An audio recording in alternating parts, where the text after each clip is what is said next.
everybody, welcome back to my channel. Today we are going to continue our chapter, the First War of Independence. So let us start. Let us discuss the causes of the revolt of 1857. There were main 5 causes of the revolt. First were political causes, second economic causes, next is social and religious causes, next military causes, and the last cause was immediate cause. So in political causes we will study why did the Indian kings participated in this revolt of 1857. Economic causes include the economic exploitation of the people, the reason to participate in the revolt. Social and religious causes involve some Indians think that the British were exploiting their religion and culture, so they participated in the revolt. Next, military causes. Military men and army men were also exploited by the Europeans, so they participated in the revolt of 1857. And one main immediate cause was there that the British introduced a rifle called Enfield rifle. Enfield rifle में जो cartridges डलते थे, यानी जो उसमें कारतूस डलते थे, it was said that the cartridges were made of cow and pig fat. Indians जो थे वो इनको यूज करने से उन्होंने मना कर दिया था. तो that was the main cause of the revolt by the soldiers in revolt of 1857. Let us discuss these causes one by one. Start कर दो. Let us discuss about the political causes of the revolt of 1857. अब ये political causes क्या थे? Political causes का मतलब है राजनीतिक कारण, यानी राजा जो थे, इंडियन किंग्स जो थे, वो क्यों इस रिवोल्ट में पार्टिसिपेट कर रहे थे या करना चाहते थे. देखिए कुछ पॉइंट्स लिखे हैं मैंने. इसमें से फर्स्ट पॉइंट है वाइड स्प्रेड रिसेंटमेंट.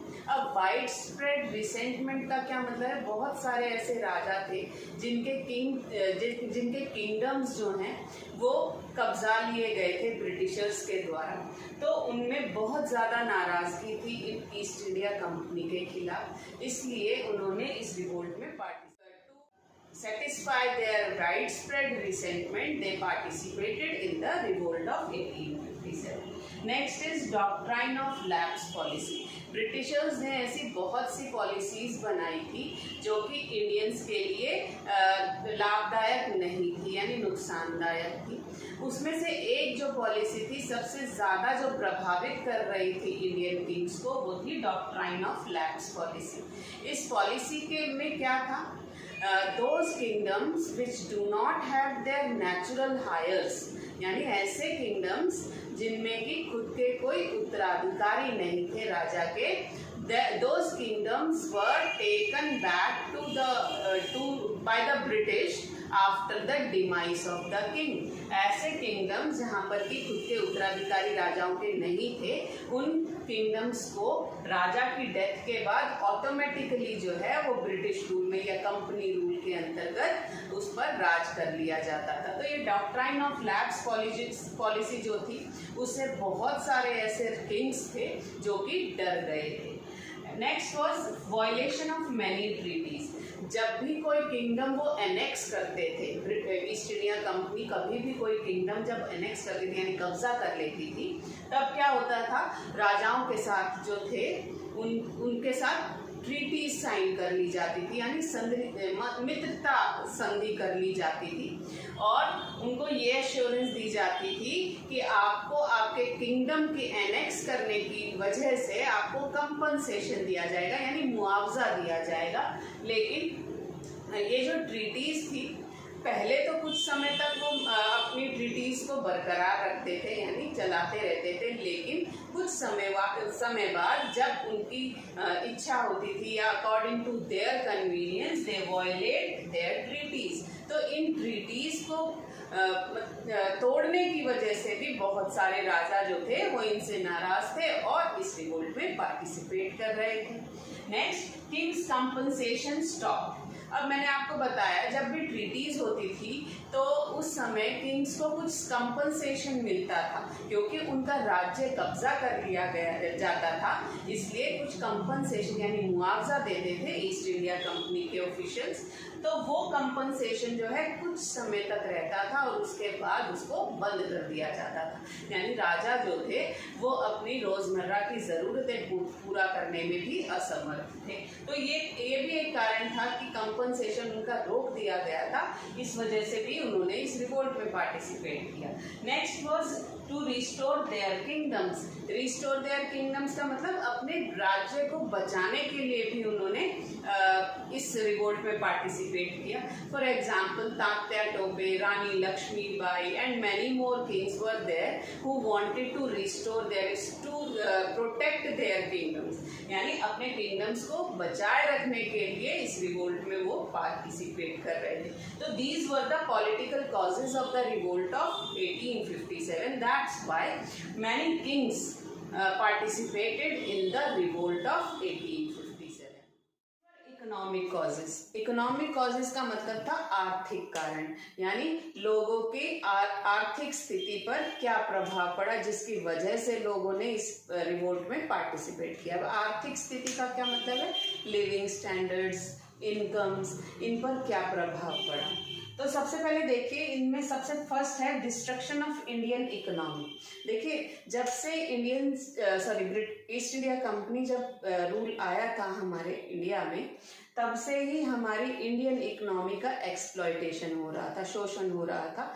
जितने भी हमारे काम धंधे थे इंडियंस के द्वारा किए जाते थे, वो सब धीरे धीरे बंद होते जा रहे थे, यानी पूरी तरह से हमारी इंडियन इकोनॉमी जो थी वो खत्म हो रही थी। Next word land revenue settlements. The British introduced many land revenue settlements.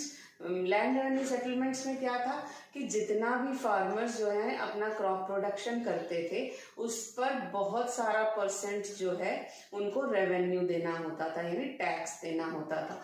बहुत सारी लैंड रेवेन्यू सेटलमेंट्स जो है इंट्रोड्यूस की गई थी इंडिया में ब्रिटिशर्स के द्वारा, और ये सभी जो लैंड रेवेन्यू सेटलमेंट्स थी ये भी एक कारण थी कि इंडियन फार्मर्स जो हैं वो इस रिवोल्ट में पार्टिसिपेट कर रहे थे।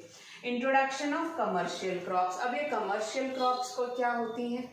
ऐसी बहुत सी क्रॉप्स थी जो कि ब्रिटिश इंडस्ट्रीज के द्वारा रिक्वायर्ड थी, उनको ज़रूरत थी। तो ये सारी क्रॉप्स जो थी वो इंडियन से फार्मर से ज़बरदस्ती उनको कहा जाता था कि उगाई जाए। और इनमें से कौन सी क्रॉप्स थी? मेनली ओपियम थी, इंडिगो थी। ओपियम मतलब होता है अफीम। It is used as a medicine in some medicinal industries. इसके अलावा इंडिगो जो था वो था नील। नील जो है वो कपड़ों की रंगाई के लिए काम आता, टेक्सटाइल इंडस्ट्रीज में काम आता था। ऐसी बहुत सी क्रॉप्स थी जो कि ब्रिटिशर्स ने कमर्शियली उनके लिए इम्पोर्टेंट थी और इंडियंस को जबरदस्ती ये कहा जाता था कि वो क्रॉप्स उगाएं। अगला है डिस्ट्रक्शन ऑफ इंडियन हैंडीक्राफ्ट्स। जितनी भी हाथों से चीज बनाई जाती थी हमारे इंडिया में, बहुत ज्यादा ऐसे थिंग्स थी जो कि हाथ से बनाई जाती थी, हैंडमेड होती थी।